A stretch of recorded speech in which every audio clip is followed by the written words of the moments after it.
네, 금요 집회에 오신 여러분들을 주님의 이름으로 환영합니다. 우리 함께 기도하고 금요 집회 시작하겠습니다.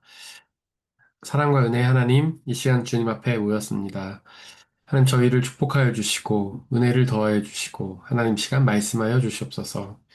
험한 세상을 살아가면서 저희가 다른 생각을 하면서 다른 곳을 바라보며 살았지만 이 시간 오직 주님만을 바라보기 원하오니 성령 하나님 인도하여 주시옵소서. 오직 주님의 말씀만이 선포되게 하시고 말씀을 가로막는 모든 세력들을 물리쳐 주옵소서. 우리 주 예수 그리스도의 이름으로 기도드렸습니다. 아멘. 네, 오늘 금요 집회 오신 여러분들 환영합니다. 오늘은 누가복음 1장 17절 말씀 나누겠습니다. 지난 시간까지 16절을 했는데요. 16절 마무리하고 17절로 하겠습니다.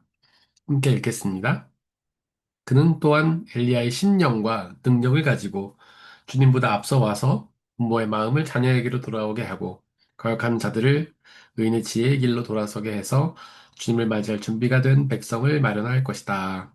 아멘. 여기에 보면 이제 엘리야의 심령이라는 단어가 나옵니다. 심령. 그래서 먼저 심령에 대해서 엘리야의 심령. 엘리야는 이제 구약의 인물이죠. 이제 엘리야라고 하면은 보통 이제 그 유대인들은 이제 메시아가 오기 전에 엘리야가 먼저 와야 된다라고 믿었습니다. 그래서 여기서 엘리야는 이제 세례 요한에 빗댄 것이죠. 이제 그는 이제 세례 요한이고 그는 엘리야의 심령과 능력을 가졌다라는 것은 이제 엘리야가 먼저 와야 구원자가 온다고 믿었기 때문에 이제 세례 요한을 그 엘리야로 빗댄 것이죠. 그래서 세례 요한이 엘리야 역할을 하면서 이제 구원자의 길을 이제 준비하는 사람으로서 역할을 한다는 것이죠. 그래서 세례 요한은 엘리야에 빗대고 있기 때문에 그가 세례 요한이 엘리야의 심령과 능력을 가지고 있다라고 이야기를 합니다. 심령이라는 말, 이제 심령. 여기 보면 뭐 대충 우리가 예상을 해보자면 마음 심자의 영, 영자. 그래서 마음의 영 이렇게 이해를 할 수 있을 것 같은데 헬라어 원어를 보면 그냥 푸뉴마예요. 마음이란 단어가 안 나오고 그냥 푸뉴마입니다. 푸뉴마는 이제 영이라고도 번역하지만 우리가 그 성경에서 푸니마라고 하면 그냥 영이라기보다는 이제 성령이죠. 이제 제가 어, 좀 화면을 필기할 수 있도록 열고요. 그래서 푸뉴마 하면은 그냥 하면 영입니다. 아, 또 계속 지워지네요. 잠깐만요. 제가 새로 그냥 화이트보드를 열면 괜찮지 않을까 한번 생각을 해봅니다. 그래서 푸뉴마라고 하면 영. 그래서 원래는 일반적인 영을 뜻하는 거죠. 우리가 영이 뭐냐면 영은 이제 우리의 몸, 헬라어로 소마라고 하죠. 이 몸을 세 개로 나눕니다. 삼분법입니다. 영과 혼과 육. 육은 말 그대로 육신이죠. 육신, 살덩어리. 그래서 독일어로 하면 플라이시. 그다음에 뭐 영어로 하자면 미트죠, 미트. 고기 덩어리. 살덩어리죠. 그래서 우리의 몸은 육으로 돼 있고 육은 이제 사르크스. 그래서 육신과 몸은 다른 거예요. 우리가 일반적인 한국말에서는 몸과 육신을 구분하지 않고 그냥 몸을 육신이라고 생각하고 육신은 몸이라고 생각하죠. 똑같은 거라고 생각하지만 성경적인 용어로는 몸과 육신은 다른 것입니다. 육신은 그냥 우리의 살덩어리고 몸은 육신뿐만 아니라 우리의 영과 혼까지 포함하는 말이 몸이라고 할 수 있어요. 영은 많은 분들이 아시겠지만 헬라어로는 푸니마, 아까 말씀드렸죠. 히브리어로는 이제 루아흐. 우리 한창민 강진 집사님 첫째가 루아죠. 루아흐에서 따온 겁니다. 그 성령이란 뜻이죠. 그래서 명은 우리가 좀 쉬운 말로 하자면 마음과 생각입니다. 그래서 호는 푸시케. 그리고 이거는 이제 의지와 결단. 그래서 우리가 뭐 옛날에는 그 마음이 심장에 있다고 생각했지만 실제로는 뇌에 있죠. 마음과 생각 다 뇌에 있고 마음은 사실 감정을 뜻하는 말입니다. 그래서 감정과 생각 그것을 주관하는 기관이 이제 영인 거예요. 우리의 머릿속에 어떤 감정이 들고 어떤 생각이 든다. 그건 영의 작용입니다. 영. 근데 이거는 내 것이 아니라는 게 중요해요. 내 것이 아니다. 외부에서 들어오는 겁니다. 인풋. 외부에서 입력되는 거예요. 인풋. 들어오는 거예요. 그래서 두 가지 존재가 영에서 활동하면서 우리에게 집어넣죠. 하나는 성령이고, 하나는 이제 악한 영이죠. 이 두 개 존재. 성령은 하나님의 생각을 우리에게 넣고, 악한 영은 악한 영의 생각을 집어넣죠. 여기까지는 내 게 아닌 거예요. 우리가 성령의 생각을 한다고 해서 우리가 성령의 사람인 것도 아니고, 악한 영의 생각을 한다고 해서 악한 영의 사람은 아니지. 이게 중요한 겁니다. 내 것이 아니다. 그래서 악한 생각이 들었다고 우리가 죄책감을 가질 필요가 없어요. 내가 하는 게 아니라 외부에서 들어오는 거니까요. 이제 의지와 결단. 내가 의지를 가지고 결단을 내리는 순간이 그게 내게 되는 건데, 의지와 결단은 어떻게 나타나냐면, 첫 번째로 계획을 세우는 것에서부터 우리의 의지와 결단이 작용하는 겁니다. 두 번째로는 고백, 말로 하는 것이고, 세 번째로는 이제 행동으로 옮기는 것이죠. 그리고 우리가 실제 머릿속에 든 생각을 계획으로 옮기는 순간 내 것이 되는 것이고, 그를 말로 하거나 행동으로 옮기는 것이 내 것이 되는 거죠. 그래서 성령의 생각을 우리가 실제로 계획을 해서 옮기려고 하면 우리가 성령의 사람이 되는 것이고, 악한 영의 생각을 실제로 계획을 해서 옮기려고 하면 악한 사람이 되는 것이고, 입으로 고백한다고 해도 악한 사람이 되는 거죠. 자, 그래서 영은 마음과 생각이다. 우리 성령 하나님과 악한 영이 활동하는 이제 기관이라는 거죠. 그럼 성령 하나님은 어떤 분이시냐? 이제 우리의 영에서 활동하시는 하나님이다 이렇게 이해하면 되고요. 우리가 삼위일체 하나님을 표현할 때는 늘 이 정삼각형을 그립니다. 하나의 삼각형인데 세 개의 동일한 변을 갖고 있으니까요.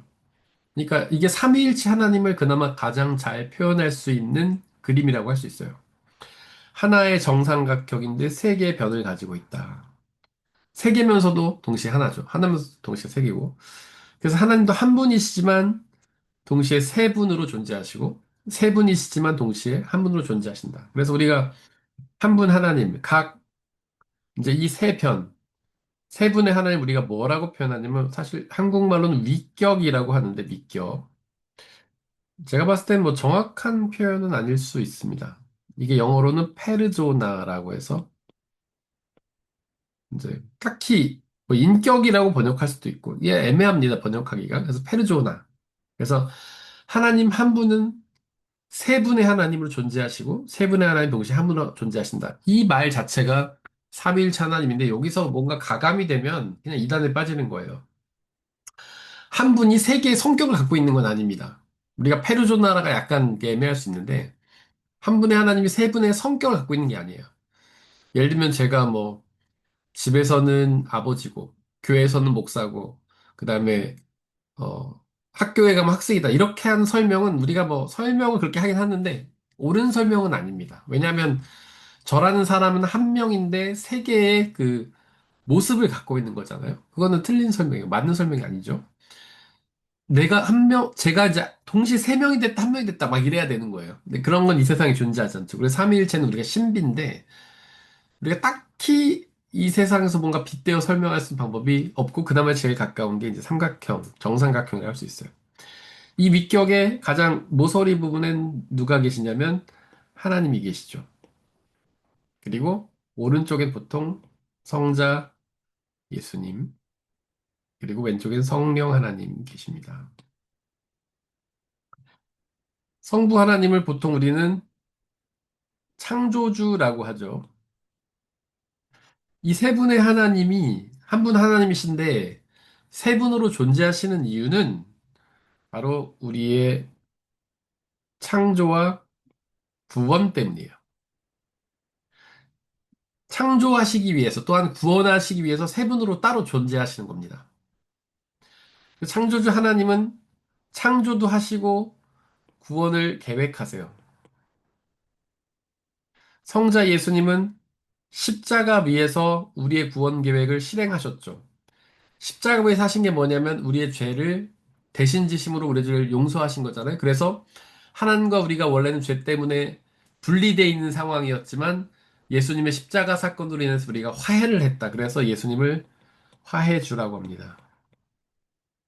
그다음에 성령 하나님은 어떤 역할을 하시냐면 이 구원에 있어서 예수님이 십자가에서 이루신 구원을 우리로 하여금 믿게 하시고 얻게 하시는 그래서 구속주라고 합니다. 구속주. 그래서 예수님이 십자가에서 이루신 사건을 실제 우리가 받아 누릴 수 있도록 도와주시는 분이 성령 하나님이에요. 그래서 삼일체 하나님 창조와 구원을 위해서 삼일체로 존재하시고요.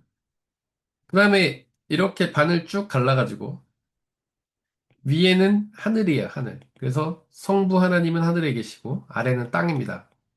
성자 예수님은 땅에 계셨죠. 성자 예수님은 그러니까 육신을 갖고 계신 하나님이셨기 때문에 육신을 갖고 있다는 건 시공간에 제약을 받죠. 그래서 우리의 옆에 계실 수밖에 없어요. 육신이 있는 존재는 우리 안에 들어올 수 없지 않습니까? 우리 옆에 있을 수 있잖아요. 그래서 예수님은 우리의 옆에 계신 하나님이다. 이렇게 표현하고요. 성령 하나님은 영이시니까 육신이 없죠? 그래서 성령 하나님도 우리의 마음에 계시기 때문에 우리의 안에 계신 하나님이다. 이렇게 표현합니다. 자, 그래서 보면 우리가 근데 성경에서 뭐라고 하냐면 성부 하나님도 영이라고 표현하거든요. 성부 하나님도 영이에요. 육신이 없어요. 자, 그렇다면 성부 하나님도 영이고 성자 예수님도 성령 하나님도 영이신데 뭐가 다르냐? 두 가지가 다릅니다. 계신 곳이 달라요. 성부 하나님은 하늘에 계시고 성령 하나님은 땅에 계시고 역할도 다르죠. 성부 하나님은 구원을 계획하셨고 성령 하나님은 우리의 구원을 마음속에서 믿음을 주시면서 실행을 하신다. 그래서 성령 하나님은 무슨 뜻이냐? 우리의 마음 안에 계신 하나님이라고 이해하시면 됩니다. 자, 그럼 성령 하나님이 어떤 역할을 하냐? 많은 사람들이 은사 중심적으로 생각을 해요. 그래서 우리가 어렸을 때 이렇게 배우기도 했고요. 그래서 물어보면 전부 은사와 관련된 말들을 하죠.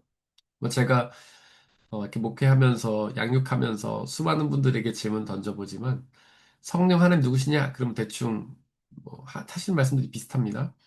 방언하게 하시는 분, 예언하게 하시는 분, 뭐 이렇게 은사를 주신 분으로 자꾸 이해를 합니다.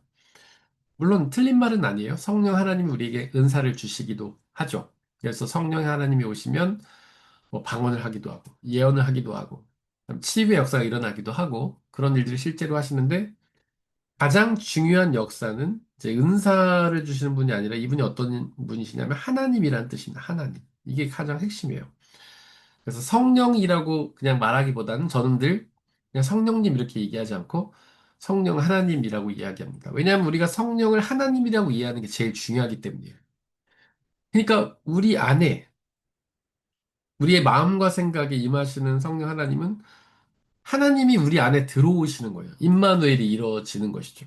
그래서 단순히 그분이 그냥 기능적인 이해로 우리에게 예언을 하게 하시고 방언하게 하시고 치유하게 하시는 그런 협소하고 편협한 하나님이 아니라 전능하신 창조주 하나님께서 우리 안에 들어오시는 엄청난 사건인 거죠. 그래서 성령 받는 거는 그렇게 엄청난 사건이에요. 그래서 한때 기독교가 오해했던 게 성령을 자꾸 은사로 이해를 해가지고 방언을 받은 것을 성령을 받은 것에 대한 증거로 봤죠. 굉장히 큰 오해입니다. 물론 사도행전 2장에서 보면 마가의 다락방에 마가의 다락방이란 말은 사실 없습니다. 사도행전 2장에. 어쨌든 뭐 우리가 그렇게 이해를 하고 있긴 한데 어쨌든 마가의 다락방이든 아니든 어딘가에 함께 숨어서 기도하던 그런 제자들에게 사도행전 2장에서 성령 하느님이 임하시죠. 그들이 성령 하나님이 임하시고 나서 가장 첫 번째 했던 일이 방언이긴 합니다. 하지만 방언이 성령 받음의 증거는 아니에요. 성령 받음의 증거는 뭐냐면 제가 갑자기 그 본문이 잘 생각이 안 나는데 어, 사도행전인 걸로 기억을 하는데 누구든지 예수를 그리스도라 고백할 수 있으면 성령 받은 사람이에요.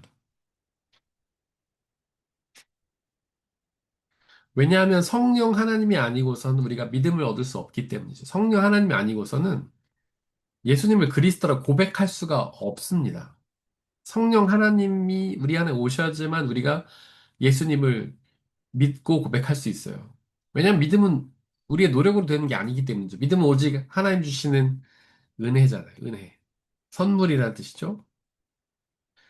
성령 하나님을 통해서 우리에게 주시는 은혜의 선물이죠. 그래서 성령이 오셔야지만 우리가 예수님을 믿고 믿음으로 고백할 수 있어요.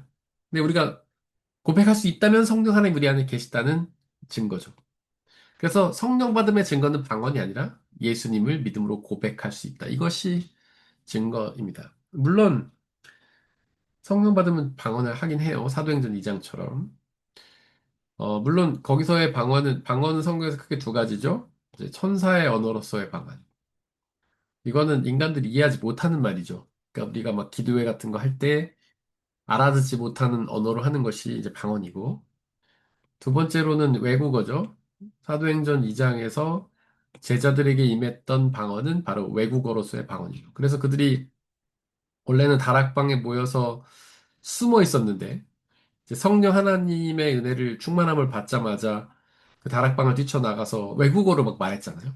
그랬더니 외국인들이 다 이해를 하죠. 근데 거기에는 외국 사람도 있었고, 디아스포라 유대인도 있었죠. 그러니까 각지에 흩어져 살던 외국에 나가 살던 유대인들이 있었단 말이죠.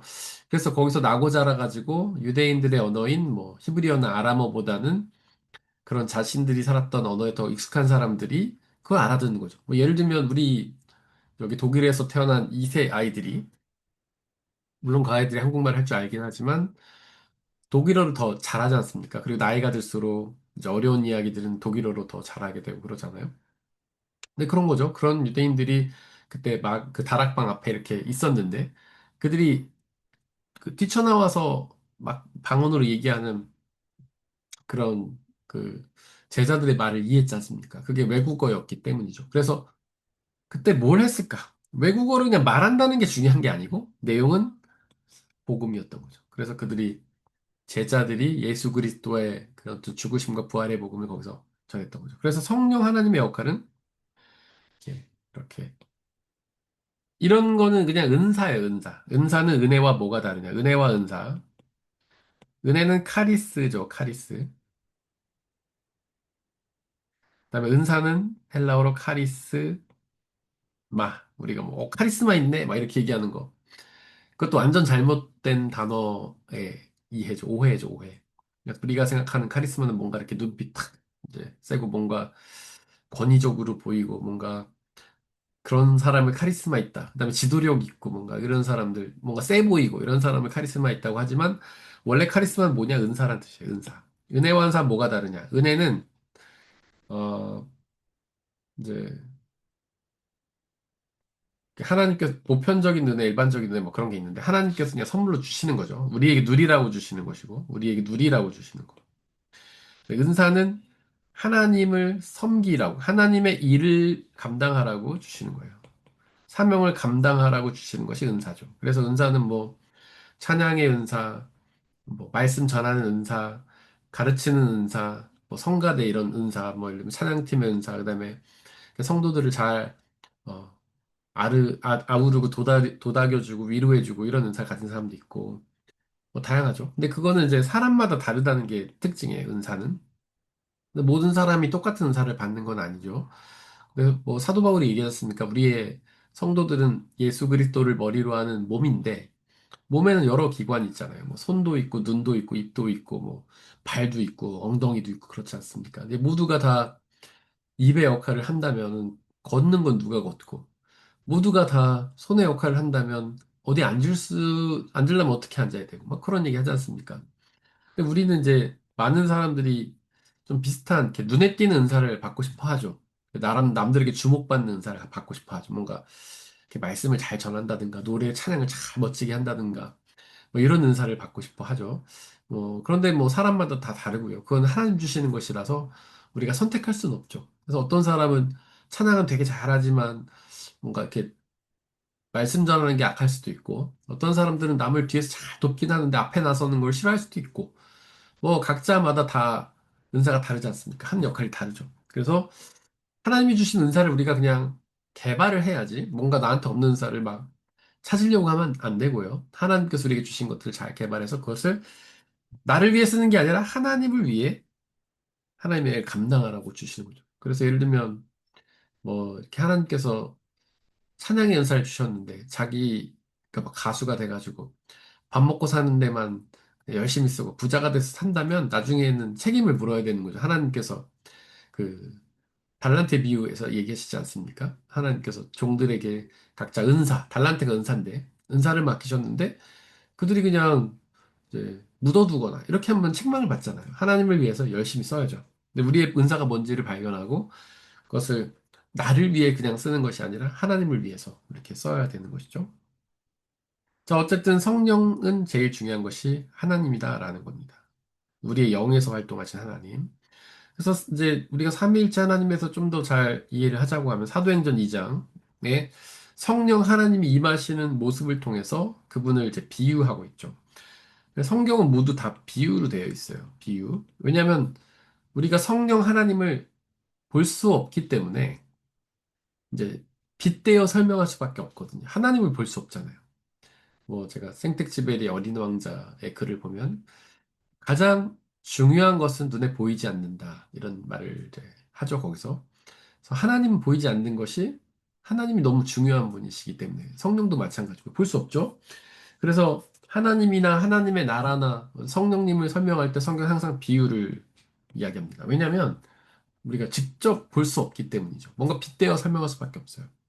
사도행전 2장에서 성령 하나님을 비유할 때 제일 먼저 나오는 게 첫 번째로 불이죠, 불. 성령 하나님이 불과 같다. 그래서 우리 뭐 찬양할 때도 많이 부르죠. 찬송가 중에서 불길 같은 성신이여 뭐 그런 말 하기도 하고. 그리고 성령 받는 거를 이제 불에 빗대서 뜨겁다. 우리가 뜨거운 예배, 뭐 뜨거운 내 경험이다 이렇게 뜨겁다라고 표현하기도 하고요.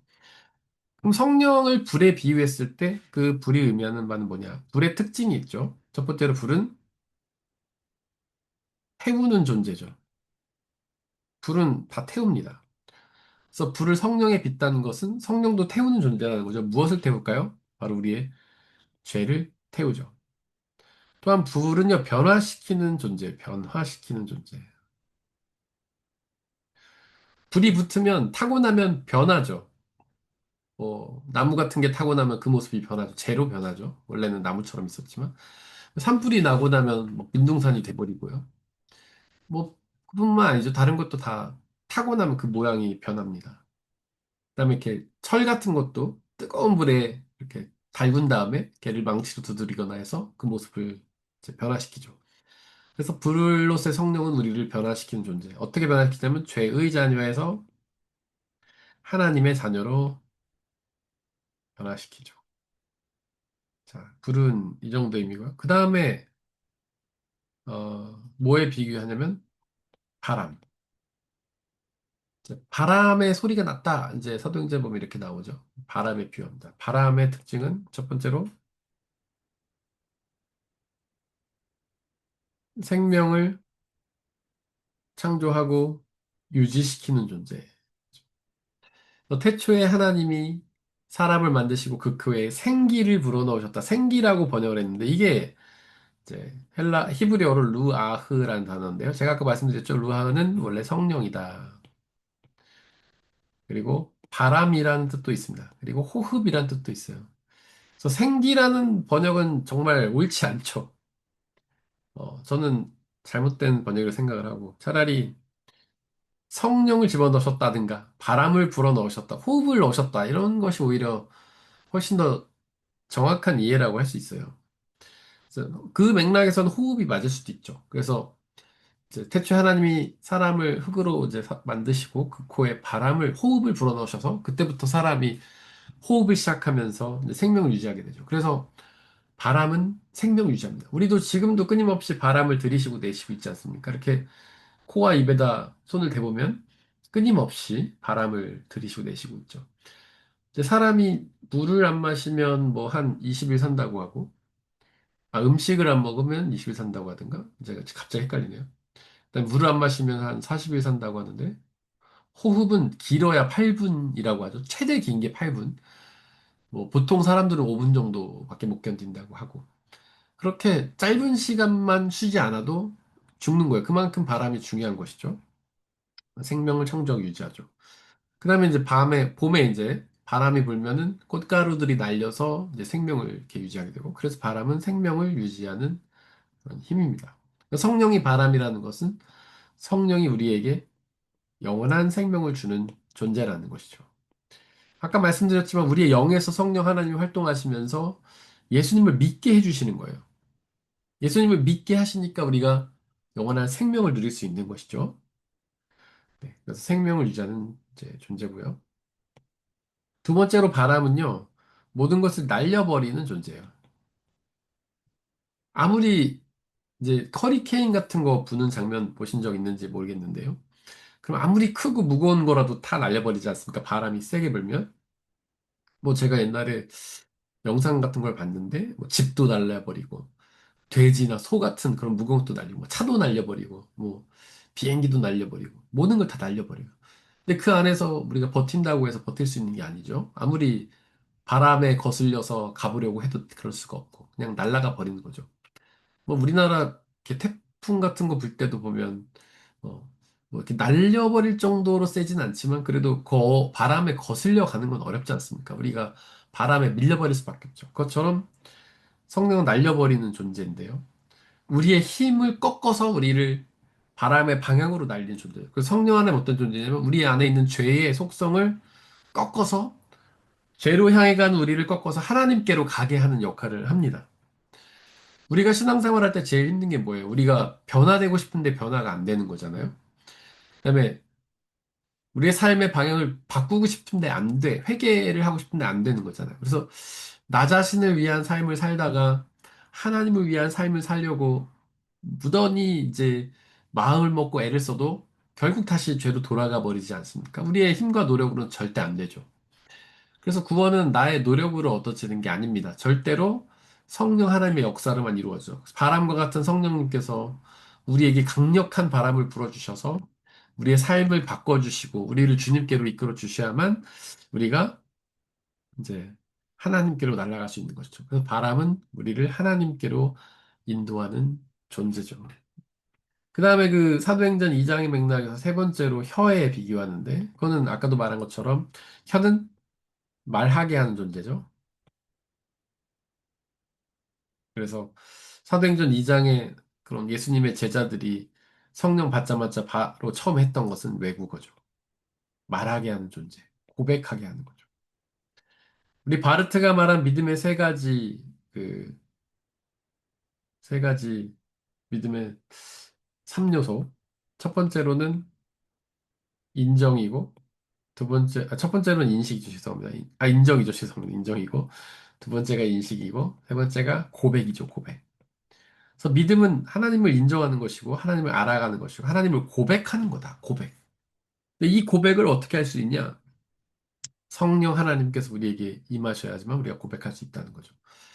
근데 많은 분들이 전도를 어려워하는데, 그것이 어려운 이유는 내 힘으로 하려고 하기 때문에 어려운 거죠. 내가 자꾸 복음을 전하려고 하니까 어려운 거죠. 근데 우리는 뭘 해야 되냐? 바로 성령 하나님의 충만한 임재를 받아야 합니다. 그러면 그 하나님께서 우리로 하여금 말하게 하시는 거예요. 성경의 모든 게 다 마찬가지예요. 순종도요. 우리의 힘으로 하는 게 아닙니다. 성령 하나님께서 우리에게 충만히 임하시면 우리가 순종하게 되는 거예요. 마치 이제 우리가 하나님과의 나 사이를 제가 늘 연애에 비교합니다. 사랑하고 비슷한 거죠. 우리가 사랑하는 이성을 위해 뭐를 해주려고 노력합니까? 해주고 싶어서 그냥 안달이 나는 거죠. 뭔가 이렇게 목소리 듣고 싶고 말하고 싶고 전화하고 싶어 안달이지 내가 전화를 해야겠다. 의무감을 가지고 하지 않지 않습니까? 물론 이제 좀 사랑이 오래되고 결혼 관계가 깊어지고 그러면 오래되면은 뭐 그렇게 될 수도 있지만 초창기에 우리가 뭔가 뜨거운 사랑을 할 때는 막 하루 종일 얘기하고 싶어서 막 안달이 나지 않습니까? 전화 뭐 헤어져서 만나면은 막 계속 얘기하고 싶고 헤어져도 얘기하고 싶고 그러는 거죠. 그리고 뭔가를 해주고 싶어가지고 막 난리 나는 상황. 막 뭐라도 계속 사주고 싶고 돈도 하나도 안 아깝고 그런 상황이 바로 연애 아니에요? 네, 우리가 하나님과도 마찬가지예요. 하나님께 기도하고 말씀 묵상이 막 의무로 느껴지고 하기 싫어진다면 우리의 사랑이 조금 식어져 있는 거예요. 다시금 성령의 충만함을 받아서 다시 뜨거워져야 합니다. 수시로 대화하고 수시로 기도하고 싶고 그래야죠. 말씀 묵상도 언제나 하고 싶고요.